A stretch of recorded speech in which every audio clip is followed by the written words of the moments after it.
Caring Review print speaking to the blind, celebrating 40 years of audio newspaper production. Welcome to this week's edition of the Glasgow Times Podcast, recorded at the Bishop Briggs Media Centre by our amazing volunteers. You can get in touch with us via Facebook, Twitter or Instagram using @QNReview. That is @CUEANDREVIEW. You can also contact us directly by emailing information@QNreview.com. That is INFORMATION@CUEANDREVIEW.com, or by calling 0141 772 3976. That's 0141 772 3976. This is from the Glasgow Times on Wednesday the 10th of January 2024, from the opinion section. Agony Aunt, ask Janice. My teenage sons trashed my house and aren't sorry about it. This is written by Janice Bell. Dear Janice, so much for a happy new year. Instead of swapping Christmas presents, my husband and I went to Tenerife on Boxing Day, and, despite my reservations, we left our sons, 16 and 18, at home as they promised everything would be fine, and it saved us having to kennel our dog. We FaceTimed regularly, and all seemed okay, but when we returned, we were horrified to discover they'd had a party, and our home was rammed with teenagers. Some of my jewellery is missing, most carpets are stained, and there is damage inside and out. We are more upset by our son's attitude, because they just laughed it off and said we were being dramatic and exaggerating the situation. How do we move on from this, because we are still extremely angry and can barely look at them? Linda. Janice replies, Dear Linda, your boys are still young and immature, but their nonchalant attitude is unacceptable. Suggest their guests return your jewellery, or it will become a police matter. I doubt you will get anything back, but taking this action may make them realise the severity of the situation. List the cost of repairs, plus the carpet cleaning, and hand them the bill, which will wipe their blasé smirks off their faces. You trusted them and they let you down. They need to learn to be accountable for their actions, and stumping up their own cash might make them realise that your reaction was not dramatic or exaggerated, but the same reaction most people in your shoes would have. Lessons should be learned all round, and I have no doubt that years down the line you will all laugh at the goings-on, but until then, if you go away again, rehome your boys as well as your dog. And here's another problem. Dear Janice, I was thrilled to get engaged on Christmas Day, as I love my fiancé very much. However, fast forward to New Year, and chatting about our resolutions, he said he wanted to get something off his chest, and confessed to an affair a year ago. He said he loves me and that it was a huge mistake. Naturally, I told the world I was engaged, so how can I even think of mentioning this to anyone? And how can I trust him now? Emma.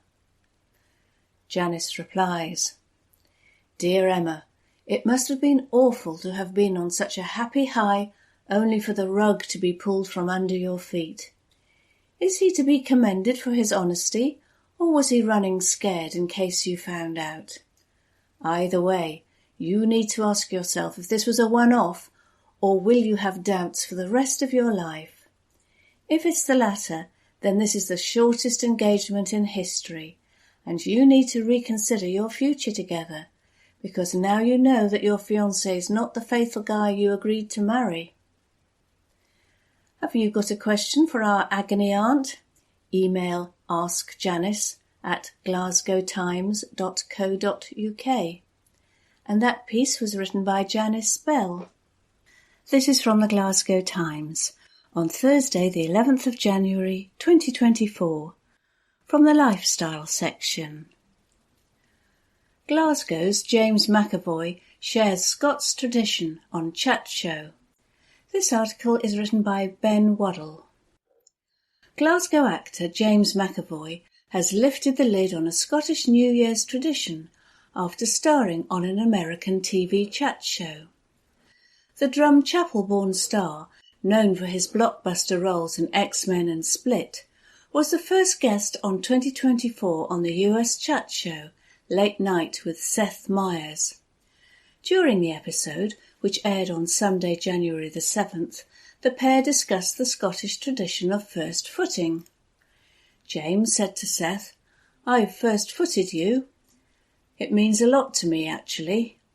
Explaining the tradition, the Scots actor said, "In Scotland, the first footing tradition is that the first person who comes into your house needs to carry something after the bells when New Year strikes. The first person that comes into your house has to bring something good, like food or some coal, traditionally coal to keep your house warm.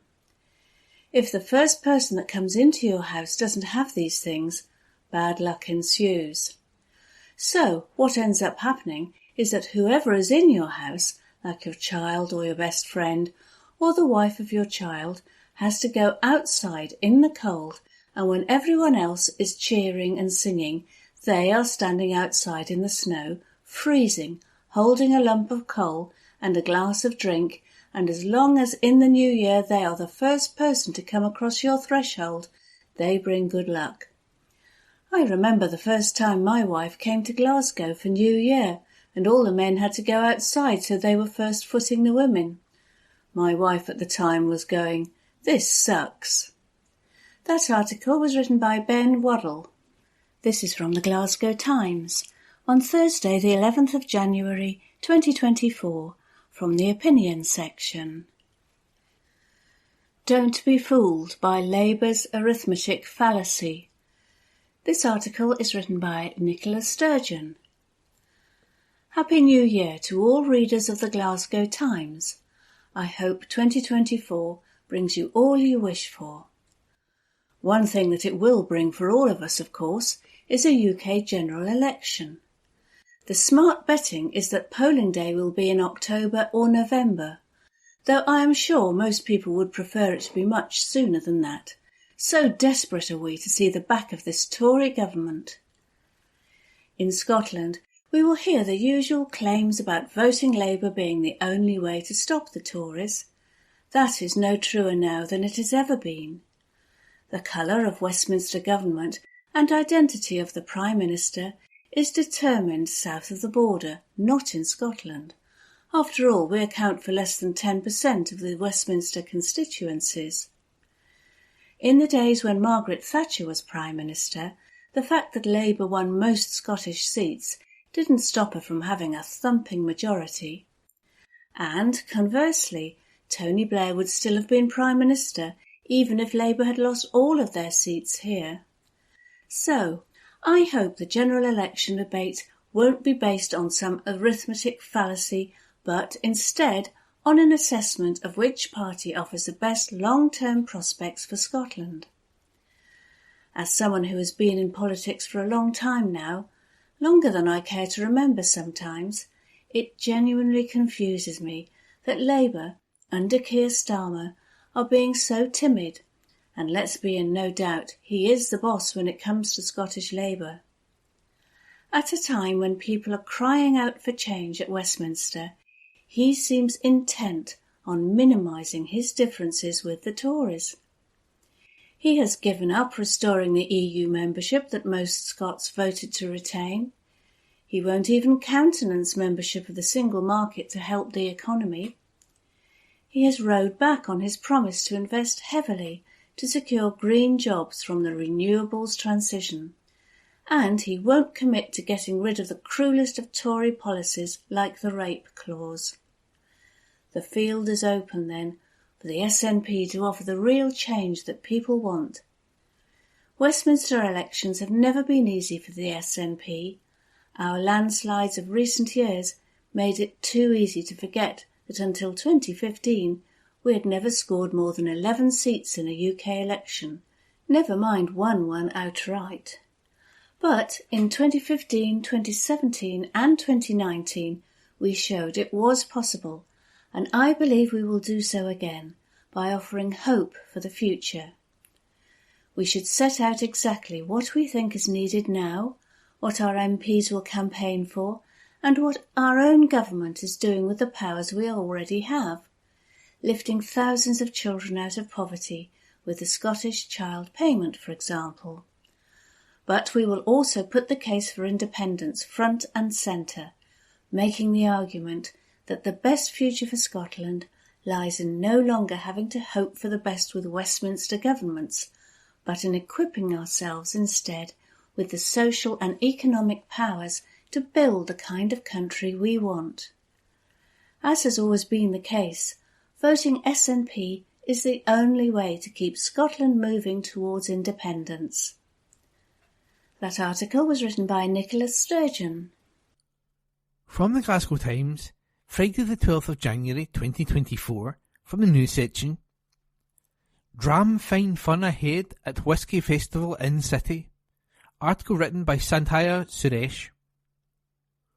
The Scottish National Whisky Festival will hold its popular whisky tasting and Scottish cultural events in Glasgow this month. The event will take place at the city's SWG3 on January the 27th and is part of the music festival Celtic Connections. After a successful year in 2023, with events across Inverness, Aberdeen and Edinburgh, the festival is bringing the Scotch whisky and cultural experience to Glasgow. Visitors will get to experience the modern world of whisky, spirits and live music. The festival will include exhibitors from the drinks industry, offering attendees the opportunity to taste hundreds of whiskies and other spirits. The Scottish National Whisky Festival said festival goers can expect everything from mild and approachable drams to robust, peat-influenced samples, as well as newly released and hard-to-find additions. Exhibitors will be available to provide information and guide both new and experienced enthusiasts on their tasting journey. A varied selection of guest spirits, a pop-up cocktail bar and food pairings will also be available. A free public concert will be held at SWG3 in collaboration with Celtic Connections, with performances from noted Scottish artists. There will also be an on-site whisky shop manned by expert retailer Robbie's Whisky Merchants, offering a selection of bottles for purchase. Tickets are available online at the Scottish National Whiskies Festival's website. And that article was written by Sandhya Suresh. From the Glasgow Times, Saturday the 13th of January, from the news section. Electrician discovered cannabis farm. This article is unattributed. A mechanical engineer caught with a sophisticated cannabis farm in his attic by an electrician was ordered to carry out unpaid work. Lee Mesler, 37, was snared with a total of up to £7,100 of the drug in the Glasgow's Whiteinch area on January the 20th, 2022. The city's Sheriff Court heard that the local housing association carried out electrical work in the area. Prosecutor Mark Allen said, the electrician gained access to the loft space above Esler's flat. This was where they identified a cannabis cultivation. The growth area was well established. It was a professionally installed cultivation with fans. What that leads to is a reasonably sophisticated cultivation. A total of 16 plants were recovered, which are valued between £3,200 and £3,600. A further 360 grams of cannabis was discovered from the kitchen, valued between £2,000 and £3,500. First offender Esler pleaded guilty to producing cannabis. John Kilcoyne, defending, told the court he is a mechanical engineer, his wife is a nurse and they have 2 children. He said he used cannabis for a significant period of time as he had cancer in 2012 and recovered in 2015. He used cannabis oil and said that cannabis helps with his sleep and anxiety. He said during COVID it was difficult to get cannabis, and he got the equipment online. The cultivation was for personal use. Aisler, now of the city's Partick, was ordered to do 150 hours of unpaid work and put under supervision for 12 months by Sheriff Paul Reed. And that article was unattributed.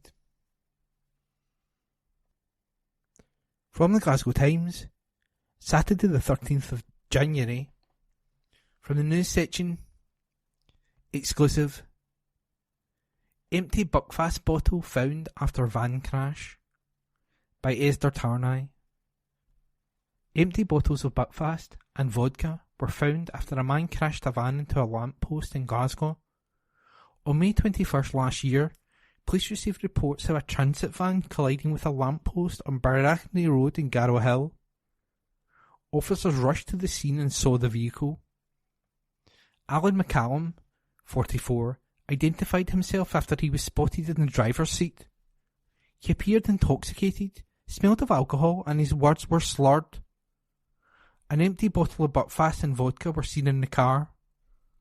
The smash did not involve any other vehicles, but the van, lamppost, and an electricity box suffered significant damage. Electric wires were also left exposed due to the impact.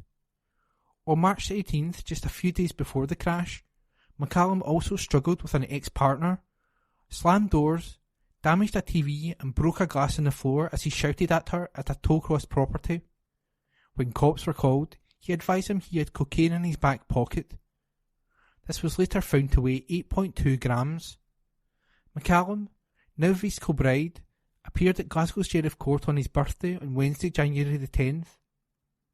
He previously pleaded guilty to several charges, including driving without care, losing control of his vehicle, and driving without insurance.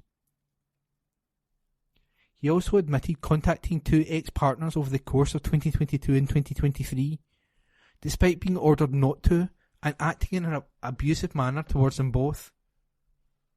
McCallum's lawyer said, "This was a man whose life was descending into chaos. He managed to rid himself of that. He has been in custody for some months now.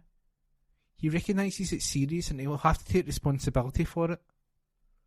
Sheriff Alan Mackay fined him £1,000 and disqualified him from driving for 2 years for the driving offence. Sentence for the other charges was deferred, pending the outcome of a different trial. And that article was an exclusive by Esther Tarnay. From the Glasgow Times, Friday, the 12th of January 2023.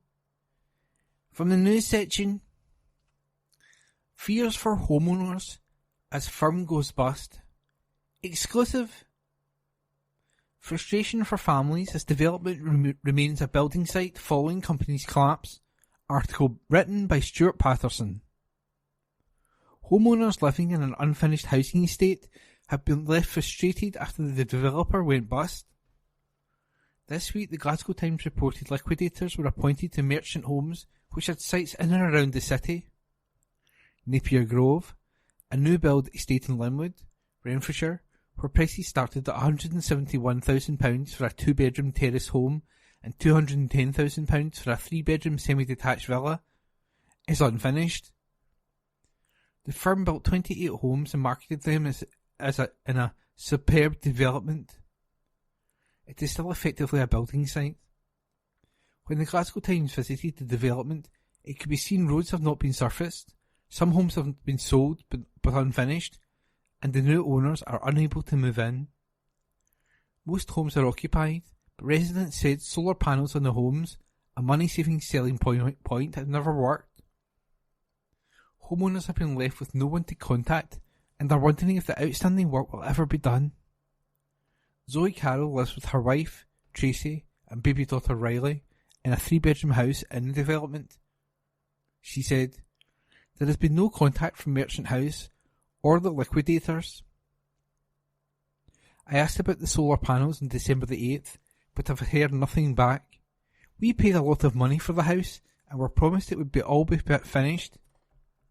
Zoe and Tracy lived nearby, but wanted a larger house for their family. Zoe added, "We were promised everything would be completed. The roads are not finished and are dangerous. The Suds Basin is a hole in the ground. There were always excuses and we were told they would get round to it. May Whiteman moved into her 3-bedroom house in July. She moved into the estate after her husband died in 2022 and wanted to be close to her family. She said, "The roads are not finished and we don't know if the council will adopt them in the state they are in. I have a problem with the driveway and the solar panels. They have never worked. I feel really sorry for the people who can't move in because their house isn't finished." The developer billed the homes as having the hallmark of excellence. When offered for sale in 2022, Linda McCluskey, Sales and Marketing Director of Merchant Homes, said, "We have high expectations for Napier Grove, a superb development which is perfectly placed for family living and will no doubt be a popular choice for home buyers." The house styles at Napier Grove each have the hallmark of excellence in terms of finish and quality of materials and fittings, and the location bases great commuter links and a plethora of amenities nearby. Alison Ann Dowling, Linwood Labour Councillor, has been to visit the site. She said, "I have spoken to residents and I have a number of concerns around the ongoing maintenance of the area. The roads are in poor condition. I will be working to ensure the process for the council adopting the roads is expedited." With the site abandoned at the moment, the councillor has safety concerns.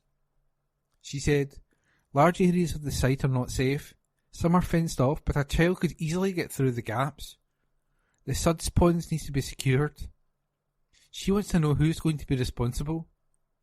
She added, "There are a lot of unanswered questions." Mark Harper and Stephen John Parker from Opus Reconstructing and Insolvency have been appointed joint liquidators. Mr. Harper said, "As we are in the infancy of the case, we are still at the information gathering stage. However, once we are in a position to do so, we will be in contact with those affected by this. For some time, the construction industry has been experiencing extreme challenges. The rate of failure in the sector is at its highest in over a decade. Rising material costs, inflation, planning delays and skilled shortages have all contributed to the distress." And that article was an exclusive by Stuart Patterson. From the Glasgow Times, Friday the 12th of January 2024, from the news section. First bus announces shake-up to services. Article written by Rebecca Newlands. First Bus has announced a major shake-up to its Glasgow services. In a groundbreaking new deal, the firm is embarking on its electric vehicle partnership with Openreach to deliver more environmentally friendly services. The first phase will see up to 30 new Openreach electric vehicles from its fleet charging at first depots in Glasgow and Aberdeen. In doing this, Openreach engineers can cover more ground, reduce the negative impact on the environment and dedicate more time to customers. First Caledonia Depot has 160 state-of-the-art rapid charging points. Graham McFarlane, Commercial Director for First Bus Scotland, said, "We are delighted to be launching this new partnership with Openreach, which demonstrates the power that comes from working together to reduce carbon emissions and improve the air quality in the communities we serve. As businesses across Scotland embark on the journey to electrify their fleets, it simply isn't practical for every business to build its own charging infrastructure. We understand these challenges and are providing a smart solution that benefits the community and optimises space. It's simple and effective and everybody wins." At First Bus, we are committed to delivering cleaner, greener journeys across our UK networks, not only through our own fleet, but by working in partnership with businesses such as Openreach. We'd love to attract more businesses to charge up using our kit whilst our buses are out on the road. Openreach currently has more than 300 electric vehicles in its fleet, but the plan is to convert all diesel vehicles to zero emissions by 2031. Robert Thorburn, Openreach Scotland's Partnership Director, said, "We are excited to try a new approach with First Bus that can potentially help both our businesses. As two major fleet operators in the UK, it makes sense for us to explore the most efficient ways to power up our electric vans and buses. First Bus has made a massive investment in charging infrastructure and using their empty stations to juice up our vans will take pressure off public charge points. Our engineers often live in flats or apartments where charging is not yet an option, so this will make life easier for them too. It's all about learning and trying new, sustainable ways of working. There are many hurdles on the low-carbon journey, and businesses need to join forces to overcome them, help drive wider adoption of electric vehicles, and talk to the government on issues like charging infrastructure availability. And that article was written by Rebecca Newlands and read by me, Ian. From the Glasgow Times, Friday the 12th of January 2024, from the news section. Hospital issues warning over preventing burns. Article written by Rebecca Newlands. A Glasgow hospital has issued an urgent warning amid a surge in children being treated for burns. 11 youngsters attended the burns clinic at the Royal Hospital for Children this winter, which is more than double who were treated last year. Experts think more parents are coming to the hospital with their children because more people are using hot water bottles as an affordable alternative to turning on the heating amid the cost of living crisis. As people continue to use hot water bottles over the cold period, NHS Greater Glasgow and Clyde is urging parents to take extra care with how they use them. Sharon Ramsey, a paediatric burns nurse specialist at the hospital, said, "We believe the number of patients coming to us with burns from hot water bottles may be higher due to the current cost of living and more people using them as an affordable way to stay warm at home. When filling these, especially as part of the bedtime routine, it can be easy to rush, and that's when mistakes happen. We're asking families that are using hot water bottles for their children and themselves to take the time to consider following steps to avoid any nasty incidents and unwanted trips to hospital." NHS Greater Glasgow and Clyde has issued the following tips to ensure hot water bottles are used correctly and safely, and that children are protected. Always use a hot water bottle cover.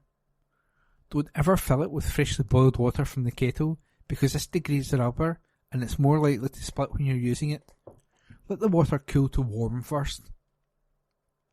Only fill the bottle about 2/3 and then gently squeeze out the air. Some of the injuries we see are as a result of the child squeezing and some water coming out over their hands. Never ask your child to fill the bottle while you hold it. The kettle being quite heavy, and the child may spill or drop it. Ensure stop is on correctly. Don't allow your child to sit in the hot water bottle. Press it with their feet, or take it into their bed. Squeezing it is a child favourite, and doing so too hard could cause it to burst. Only use for 2 years after the bottle's manufacture date. You will find this date in the inside of the bottle funnel. You'll see the month of the manufacture and year of manufacture. You should only use it for 2 years following that date. And that article was by Rebecca Newlands. From the Glasgow Times, Friday the 12th of January, from the opinions section, letters to the editor. Labour need to be realistic. It was interesting to see Labour leader Anna Sauer's recent call to rid Scotland of Tory MPs. As you will be aware, of the Westminster seats currently held by the Tories in Scotland, it is the SNP who are in second place. In these seats, the Tories have majorities as low as 513 in Moray, held by Tory leader Douglas Ross, and 843 in West Aberdeenshire and Kincardine. Labour language is well behind in these seats, recording a derisory 5% in Moray, and even lower than this in West Aberdeenshire and Kincardine. Even in seats which Labour once held, such as Dumfries and Galloway, it recorded a less than 10% vote share at the last Westminster election. Mr Sarwar's Labour have no chance of capturing Tory seats in Scotland, and if you truly want to see Scotland as a Tory-free country, the only way this can be genuinely achieved is through voting for the SNP. Letter by Alex Orr. This is a wise business decision. UK government pulling 100 staff out of town is hammer blow, says MSP Thursday. Glasgow city centre is easily commuted to by 2.5 million people. East Kilbride is a cul-de-sac, restricting talent to the low thousands. The SNP grievance culture has no place in a solid business model. Letter by Alistair Campbell.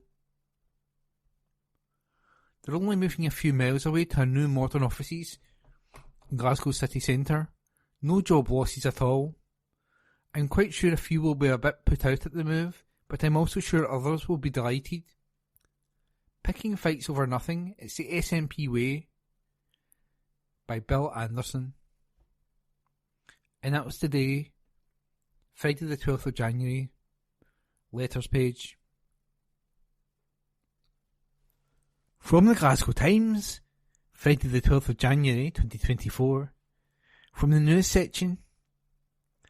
Sex predator jailed for raping 3 women. Article by Dave Finlay.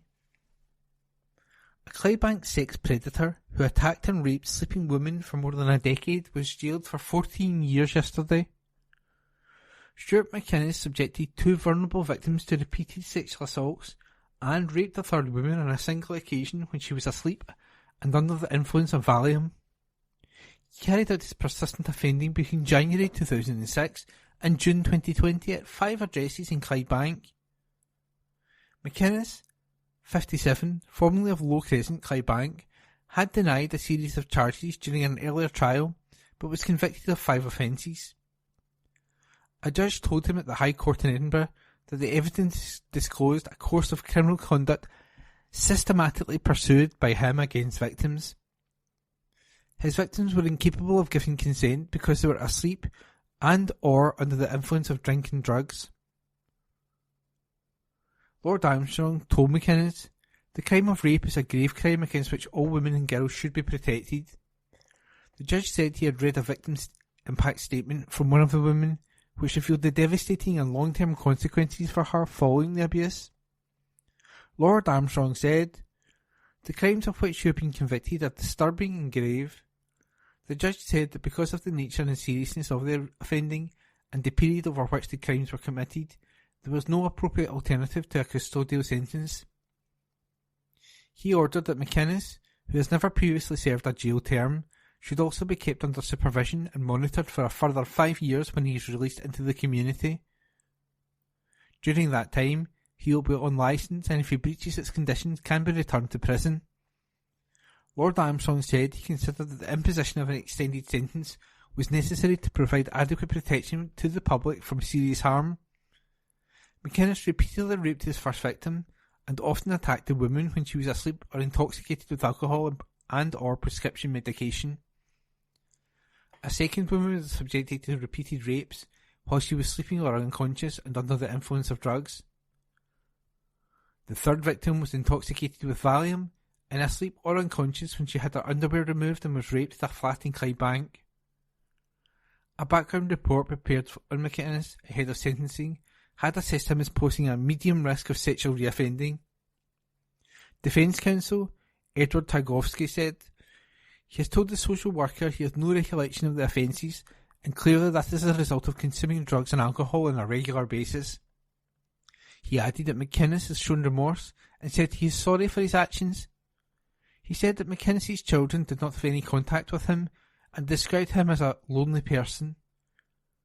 McInnes was placed on the sex offenders register for an indefinite period. And that article was written by Dave Finlay. From the Glasgow Times, Saturday the 13th of January, from the news section. Tributes paid after beloved priest passes. This article is unattributed. Tributes have been paid to a former Kirkintilloch priest who has died aged 64. The death of Father Michael Savage was announced by the Archdiocese of Glasgow, along with his funeral arrangements. Born on January the 22nd, 1959, he was a chaplain at St Ninian's High School in Kirkintilloch from 1987 and later an assistant priest at St Flannan's.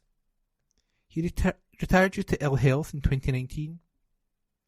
His remains will be received in the Shrine of Our Lady of Schottenstadt, Campsie Glen, at 7 p.m. on January the 18th, with transfer to St Margaret Mary's in Castlemilk for the funeral mass at 12 p.m. the next day. Many came together in the comments to pay a tribute to a beloved man. and that article is unattributed. Glasgow Times News on Monday the 15th of January. Crowds gather to raise awareness for Gaza hostages. An article written by Kirsty Fearick. Groups in Glasgow held up posters of people who have gone missing during the conflict in Gaza yesterday. It comes on the 100th day of war between Israel and Palestine, which was triggered by Hamas' cross-border attack on October the 7th. This resulted in the Islamic militant group killing 1,200 people, mostly civilians, and taking 250 others hostage. Now people are desperate to see the safe return of civilians who disappeared as a result of the combat. They arrived at Kelvin Grove Art Gallery and Museum with pictures of people who are still missing to raise awareness of the conflict. The event was organised by Bring Them Home Now, an organisation focused on reuniting hostages with their families. It comes as health officials confirmed more than 23,400 Palestinians in Gaza have been killed in the war.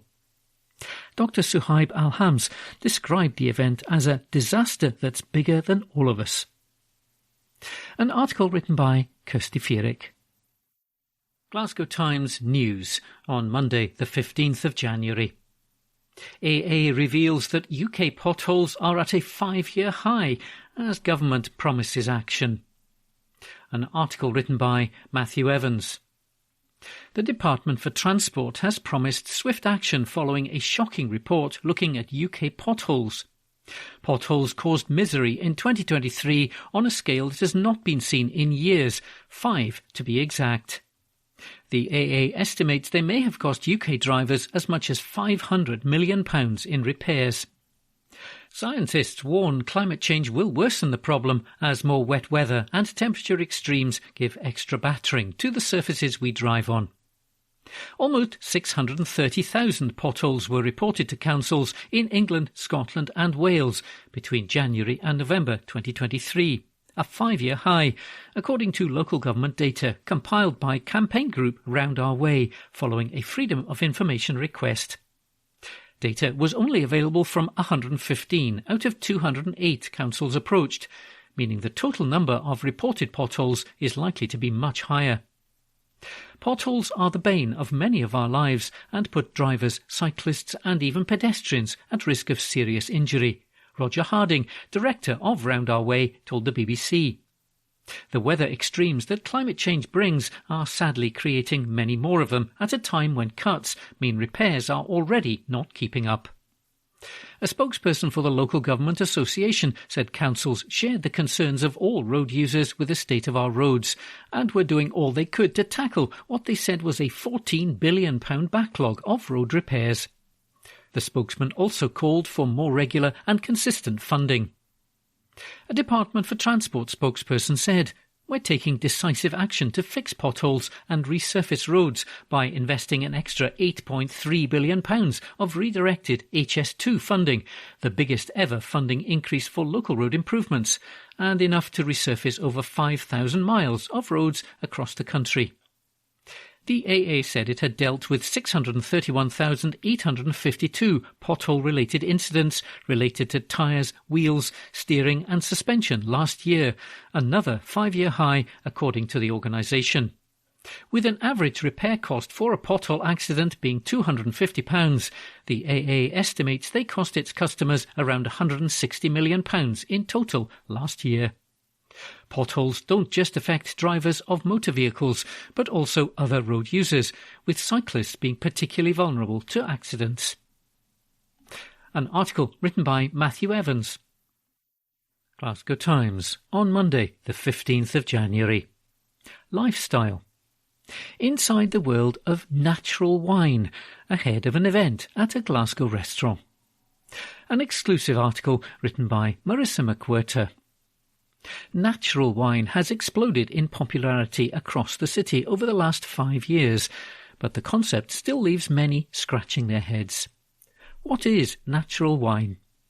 Colin Campbell, owner of the restaurant Sylvan, explains why the beverage is popping up on drinks lists and how to explore it for yourself. He told the Glasgow Times it's an attractive concept, especially as people are getting more and more interested in the provenance of their food. While natural wine has no official definition, it broadly refers to wines made without chemical pesticides and with little to no sulfites added. Also known as low-intervention wines, they tend to have lower alcohol percentages than conventional ones and have a more unpredictable flavour profile. Colin said, natural wine can be divisive, especially if you've been into wine for a long time. Words like fresh, lively, cloudy and funky are often used to describe these sips, but not all of them are as weird as you might think. Natural wine is based on the ancient practices of winemaking, or simply fermenting grape juice, and doesn't use additives that are commonly included to make wines taste consistent. Two categories you may already have come across are orange wine or pet nat. Colin said orange wine is probably our most popular category of wine, and it's getting more and more popular. Orange wine is made using white wine grapes with more skin contact time than white wine, not to be confused with rosé, which is made using red wine grapes with less skin contact time than red wine. He added, orange wine is a good middle ground between red and white. It's a bit more complex than white wine, and there's a whole sliding scale as well. Some wines have very little skin contact, and others have weeks of skin contact. You get differences in the grapes as well in terms of what they impart. Why wouldn't you want to explore a new thing? Pet nats are naturally sparkling wines made using the oldest known method for carbonating wine, which involves bottling the beverage while it's still fermenting. Colin said it's a more approachable style than a lot of sparkling wines. It's slightly less fizzy and easier to drink. People also like a new thing that's accessible. On January the 28th, experts and novices alike can flock to Sylvan on Woodlands Road in Glasgow to try up to 80 different low-intervention wines from around Europe. Colin said, before I started really trading in wine and selling it properly, I found wine tasting to be quite scary. But the more you do it, you realise that it doesn't have to be like that. It can be approachable, and whatever you think when you're tasting isn't wrong. The approach to it, from what we've learnt at Sylvan, is to be relaxed and not be uptight about anything. Be willing to try new things and be surprised that the new things you're trying are quite similar to what you're used to. He added, natural wine both benefits and suffers from the idea that it's different. It's a wonderful new world, and if it happens to be better for you, then why not? It's certainly better for the environment, more considered, a more world-friendly way to do things. People are considering the way they consume things more nowadays. They don't want to subscribe to these big industrial processes anymore. They want to know where something is coming from. Be warned, it may be better for the planet, but natural wine is still alcohol and will affect you as such. Colin said, I'm not a doctor, but I can certainly guarantee it will give you a hangover if you drink enough of it. An exclusive article written by Marissa McWhirter. Glasgow Times News on Monday, the 15th of January.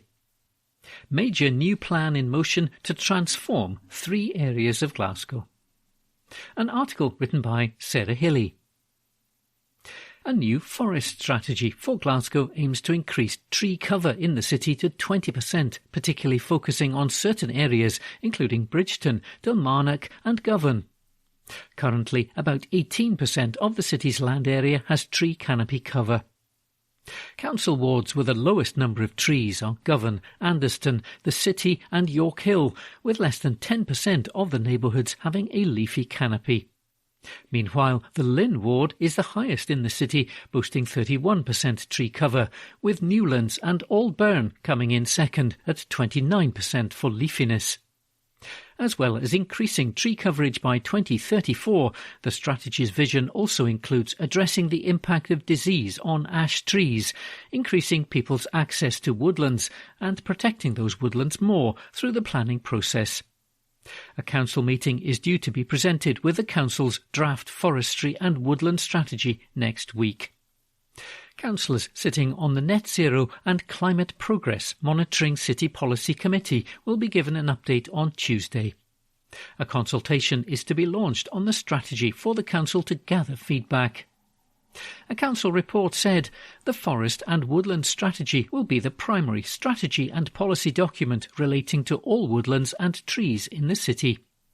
It added the draft Forestry and Woodland Strategy report sets the approach to trees and woodlands in the city within the context of the climate change and biodiversity emergencies, and notes mitigation action in one of those areas will have an impact on the other. An article written by Sarah Hilly.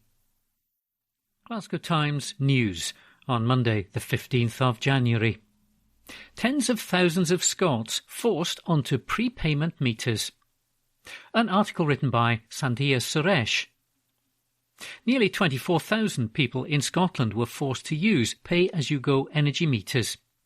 According to new analysis from Citizens Advice Scotland, 23,936 people were forced onto an electric prepayment meter, with around 12,000 forced to use a prepayment meter for gas.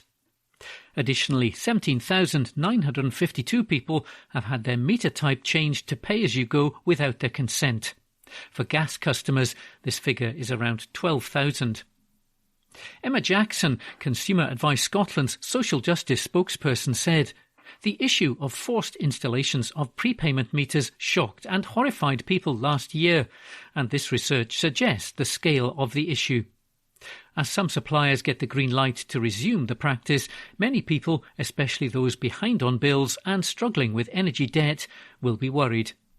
We believe that the forced installation of these meters should be banned permanently. For many people, it means energy is a luxury at the start of the month, and then something they have to ration or even go without the further away they get from payday." The analysis comes following Ofgem, the energy regulator, allowing suppliers to restart compulsory installations. Consumer Advice Scotland is suggesting individuals who require assistance access the Citizens Advice network. Ms Jackson said, "Anyone who is worried about bills and money this winter should seek advice from the Citizens Advice Bureau network. For anyone on a prepayment meter struggling to top up, don't struggle alone. Advice and support is available." That doesn't have to mean going to a Citizens Advice Bureau. Our online advice pages are used by millions of people a year, and we have interactive self-help tools to help people see where they could boost their incomes or cut their costs. The Citizens Advice Bureau network gets incredible results for people. Last year, the average gain for someone who saw one after seeking advice was over £3,700.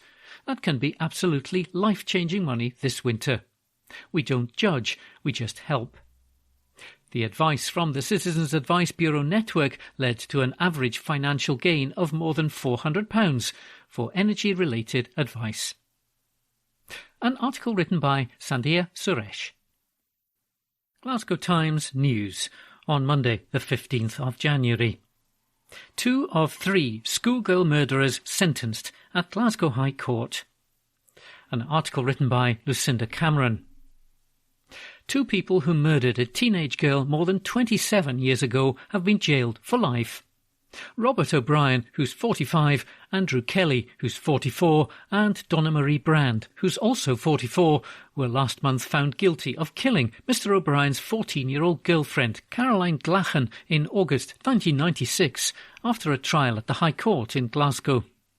During 10 days of evidence, the jury heard that Mr O'Brien, Mr Kelly and Miss Brand had arranged to meet Caroline at a bridge near the towpath beside the River Leven, between Renton and Bonhill in Western Bartonshire, on August the 25th that year. They repeatedly punched and kicked her and threw bricks or similar items at her, causing blunt force trauma to her head and her body. She was pushed or fell into undergrowth, and her body was discovered in the river at Place of Bonhill, Renton, later the same day, which was her mother's 40th birthday. Mr O'Brien and Mr Kelly were jailed for life when they appeared for sentencing at the High Court in Glasgow on Monday.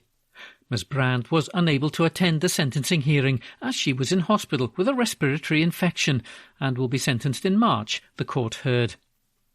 Mr O'Brien was ordered to serve a minimum of 22 years behind bars, while Mr Kelly was handed a minimum of 18 years. Sentencing them, Judge Lord Baird described the murder as brutal, depraved and, above all, wicked. He said Mr O'Brien was the main perpetrator and used extreme violence on the 14-year-old. The judge said that while Mr Kelly played a lesser role, he was also involved in inflicting murderous violence on the teenager. He said, "Caroline was a lover of life, but due to both of you, Caroline has been deprived of the opportunity of living that life, becoming an adult, having children, fulfilling the potential she had. You have taken a daughter from a loving mother. Mrs McKeith has spoken of the pain that Caroline's death had caused, the void her death has left, and that will never be filled. She has been deprived of seeing the woman that Caroline would have become. No sentence that I pass could possibly make up for what she has lost." During the trial, Caroline's mother, Margaret McKeith, said her daughter was infatuated with Mr O'Brien, but she did not approve of the relationship as he was a few years older. Mrs McKeith said her daughter had previously disclosed that Mr O'Brien had lifted his hands to her. Caroline's childhood friend Joanne Menzies, who's now 42, told the court that Mr O'Brien had threatened to kill Caroline for kissing another boy, and that she had seen Mr O'Brien bully the schoolgirl on more than one occasion. Dr Marjorie Turner, a forensic pathologist, told the court the 14-year-old was still alive when she went into the water, and the ultimate cause of death was drowning. Prosecutor Alex Prentice, KC, said evidence given by a boy named Archie Wilson, who was 4.5 years old at the time of the murder, during the 2-week trial was pivotal to the case. Speaking outside the court after the three were found guilty in December, Mrs McKeith said it was a great day to see her daughter's killers convicted. "This is a day we never thought would happen," she said.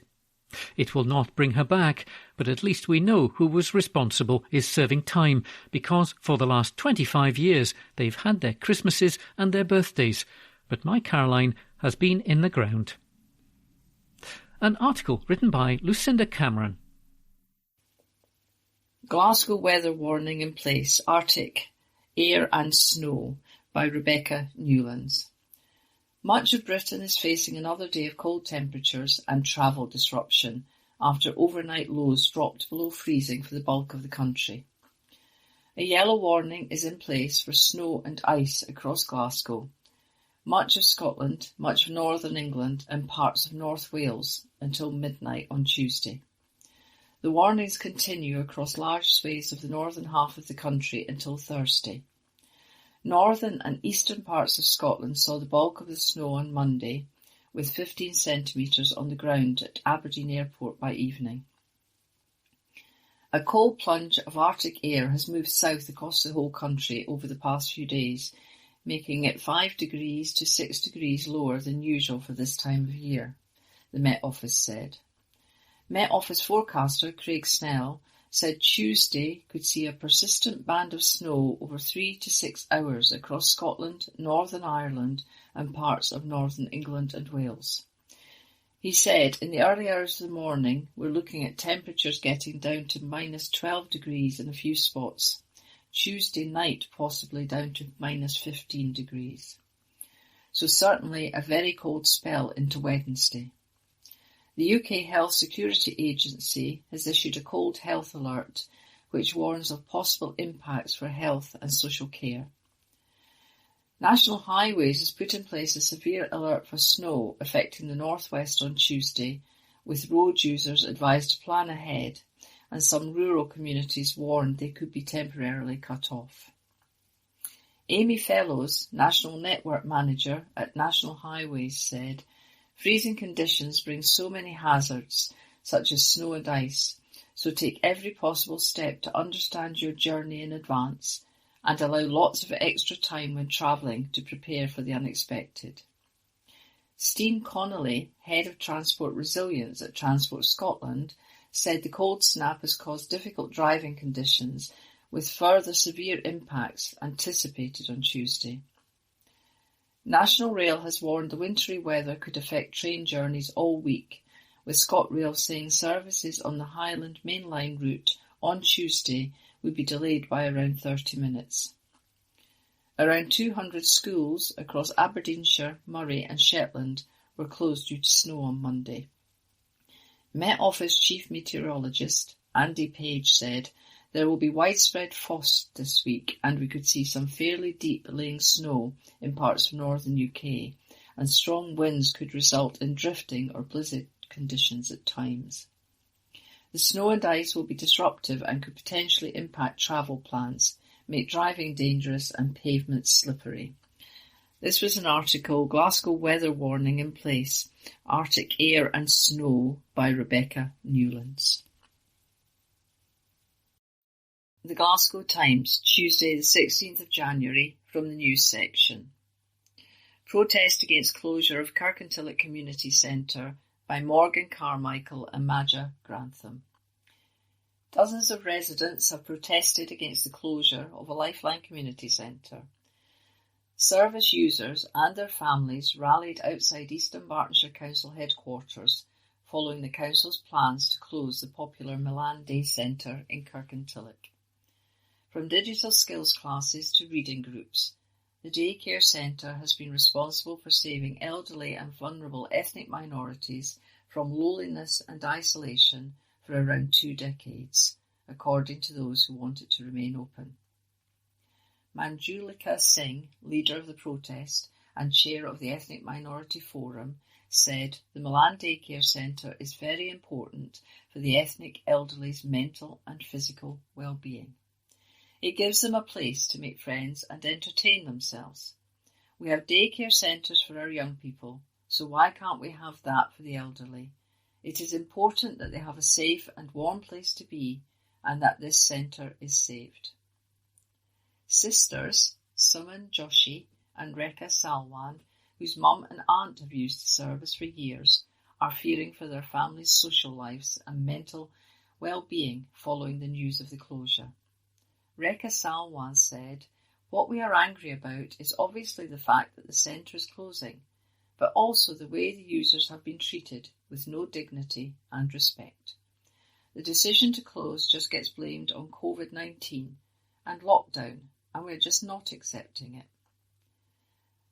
Following plans to close the centre, East Dunbartonshire Council proposed the idea of integrating attendees of the Milan Centre into another day centre in the area, something that Scottish Conservative MSP for West Scotland Pam Gossell has said would not be culturally appropriate. She added it is so important that East Dunbartonshire Council listen to the voices of the ethnic minorities and see how important the Milan Centre is. It is a lifeline for all of them. I think they have forgotten all of what ethnic minorities have contributed socially, economically and culturally to Scotland. I have raised the issues of this closure to Parliament and a motion has been put in. If the Council does not have the necessary funds to keep the centre open, I have urged the SNP government to step in to save it. This is about having the right service and showing that one size does not fit all. Closing the centre would be a devastating blow for many elderly people and their families. Age Scotland and the Scottish Hindu Foundation turned up to support the demonstration. Catherine Crawford, CEO of Age Scotland, said, "The service users told us how the centre is a lifeline for them. One user told us that the service had saved their life, and another had said that if the centre closed, they would just go home and look at the walls." This service is clearly tackling the problems of loneliness and isolation with the elderly. Rishi Sinha of the Scottish Hindu Foundation added, "This is one of the few centres we as Hindus get from the Council. We don't ask for much other than this, and for the Council to shut it down, it will be a really big loss to the community." The Council has said that the decision to close comes as funding and resources are becoming scarcer. Caroline Sinclair, Chief Officer of East Dunbartonshire HSCP, said, "We appreciate the change. The way in which people receive their support can cause anxiety, and many people do not want to see any changes made at all. However, as demand for services increases and funding and resources become more scarce, it is necessary for us to make changes and to provide services in an equitable and efficient way for the future. We remain keen to work positively with the users of the Milan Centre and their families and carers to help ensure they continue to receive the support they have been assessed as requiring, in a way that suits them best from the range of future options available.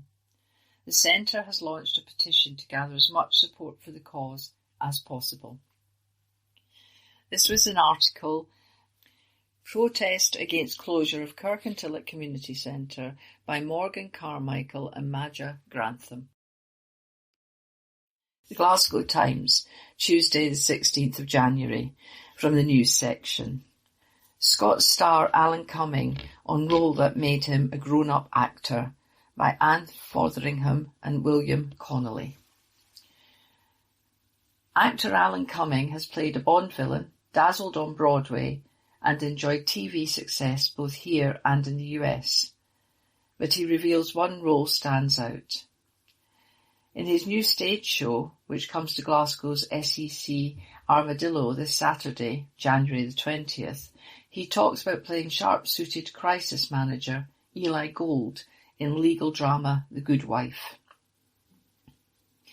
I mention The Good Wife because it's when I was offered that part that I first felt like a grown-up actor, he explains, adding that the new show, Alan Cumming is not acting his age, is far from being just a greatest hits of his life as an actor. I find ways that I can tell stories where I can please people who want me to mention the things they know me for, but I don't dwell on those, he explains. I do sing one song from Cabaret.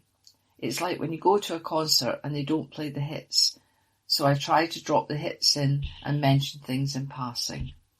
He adds, it's very much a deep dive into my crazy mind. Fans of Alan will undoubtedly remember one of his earliest roles in Glasgow, as one half of Victor and Barry, the well-kent Kelvinside men who shot to the top of the Scottish comedy scene in the 80s. A new book by Alan and Forbes Masson, entitled Victor and Barry's Kelvinside Compendium, a meander down memory close, will be out in July, marking 40 years since their first outing as a musical duo. The pair are also working on turning their TV sitcom, The High Life, about campy flight attendants, into a musical for the National Theatre of Scotland in 2026. Since his early days in musical comedy, Alan has won both Tony and Olivier Awards, has multiple Scottish BAFTAs under his belt, and is a recipient of many Grammy, Golden Globe and Emmy nominations. He has appeared in Hollywood blockbusters such as Bond movie GoldenEye and on stage in Macbeth and Bent, and he is a writer. His latest memoir, Baggage, Tales from a Fully Packed Life, is published by Canongate. Looking back, Alan thinks his younger self, forging a career in Glasgow, would be surprised by how things turned out. I think he probably wouldn't believe it, he says, laughing. Where I've ended up is so far removed from what I thought my trajectory would be. Looking backwards, I see how eager and impatient I was. I would tell my younger self, it's going to be okay. There's going to be some road bumps, let me tell you, but actually you don't have to worry. Alan adds, I think there's a lot to worry about when you're a young actor, about are you good enough, sexy enough, whatever, especially nowadays. I feel really sorry for young performers because you've got to be good at what you do, but also worry about how many followers you have. Alan Cummings is not acting his age. Is an old-fashioned cabaret of me singing songs and telling stories with my lovely band, he says, adding with a grin. I wanted to talk about death, sex, younger people, negative things, about going to the dermatologist, sagging testicles, stuff like that. When Alan takes to the stage in Glasgow, he will be 1 week away from turning 59. That is insane. My next big birthday is 60. I definitely don't feel 60, he says. I've become obsessed about why we have to act our age and what age appropriateness actually is and who gets to say. The more I thought about it, I realised we've made ageing into the worst possible thing that can happen to us. Other cultures don't do this. So it's a show about what I see as the most positive things about getting older, about having wisdom, about having experience with life, and about the limitations we put on ourselves because of how society looks at getting older. If I died tomorrow, I would be very proud of what I've done in my life, work and what I've stood for, he says. I'm a very happy and satisfied person. That's a story, Scots star Alan Cumming on Role That Made Him a Grown-Up Actor by Anne Fotheringham and William Connolly. This is from the Glasgow Times on Wednesday the 17th of January 2024, from the opinion section. Elect politicians with climate conviction. This article is written by John Molyneux. The EU's Copernicus Climate Change Service issued a press release this week, noting last year's climate highlights. Rarely has a word been wider of the mark. The temperatures were high, but there was nothing to feel positive about. The announcement catalogued climate catastrophe happening in plain sight. Last year was the warmest on record, going back to 1850. Every month from June onwards was warmer than the corresponding month in any previous year. The global mean temperature was 1.48 centigrade higher than the pre-industrial levels. There were unprecedented marine heat waves from the Mediterranean to the Gulf of Mexico, whereas the Antarctic saw its lowest ever ice levels and Canada was wrecked by persistent wildfires. There is no getting away from these facts. The climate is changing in ways which will cause irreparable harm and massive cost unless we urgently change course. And yet, in the face of that awful reality, the Conservative government is bringing forward legislation that would commit UK regulators to run annual rounds for issuing new oil and gas licences. It's no great surprise the Tories are pursuing climate vandalism in an election year. They are desperate and will gladly turn the climate crisis into a culture war if they think it's worth a few votes and if it helps the profits of their oil and gas company pals. It is much more surprising that one of them has actually had the conviction to quit over the climate. Former Minister Chris Skidmore has resigned as an MP over the oil and gas plans, saying he can no longer condone nor continue to support a government that is committed to a course of action that I know is wrong and will cause future harm. His taking a stand has exposed the hypocrisy at the heart of a Tory government that claims to care about our environment while fighting to extract every last drop of fossil fuels. It also shows up Labour's flawed logic. Keir Starmer says he won't allow new licences when in power, but also won't do anything to overturn ones granted by the departing Tories, including the huge, reckless Rosebank field. Too often Labour lack conviction on the climate. We've seen that in spades here in Glasgow, with Labour councillors backing measures like low emission zones in principle, but objecting when it comes to actually implementing changes. This general election year will be crucial in securing the kind of urgent action the climate crisis demands. That's why it's important that more people than ever before will have the chance to vote Green in a UK election. Time and again we've seen that Greens being on the ballot makes the climate an election issue. When we're not there, the other parties don't mention it. The frightening climate records seen in 2023 are likely to be exceeded this year. We are running out of time to stop runaway climate change. In 2024, whenever you go to the polls, do everything you can to elect politicians with climate conviction. That article was written by John Molyneux. This is from the Glasgow Times on the 17th of January 2024, from the news section. and the headline reads, Chef reveals Glasgow origins of beloved Italian dish.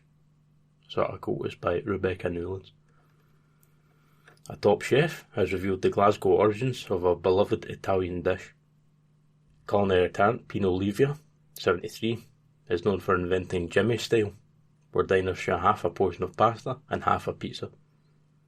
Pino moved to the city in 1973 to live with his Glaswegian wife Alison, and after seeing customers split the dishes themselves, he was inspired to create the concept. He explained that it was a chance interaction with a city cabbie that resulted in the name. Pino said, "The taxi driver said to me, £5 please, Jimmy," and I thought, who the heck is Jimmy? And then it dawned on me, in Glasgow everybody is called Jimmy, so that's what we called the dish for everybody, Jimmy style. I'd watched table after table cutting the pizzas and pastas and passing around the plates. I just thought we should be doing the hard work for them. That's how it all started. The popular combination has been enjoyed by diners for decades and has been ordered hundreds of thousands of times across DiMaggio's restaurants, with the name adopted by other notable restaurant chains. Pino said, "It's not something we do in Italy, but it belongs to Scotland and is so popular with everybody. Couples love it, families love it, it's part of dining culture here." To celebrate the lasting legacy of one of its most popular creations, the DiMaggio Restaurant Group, DRG, is offering half-price Jimmy-style dishes to anyone named James, Jamie or Jimmy for all of January. Executive chef Andrea Ferrer, who has been with the DRG as executive chef for over 20 years, has served countless Jimmy styles in that time. He added, "Many diners come here specifically for Jimmy style. They already know what combination they're having when they're walking through the revolving doors. A stalwart on the menu is a great way to enjoy a meal with friends and to try different things.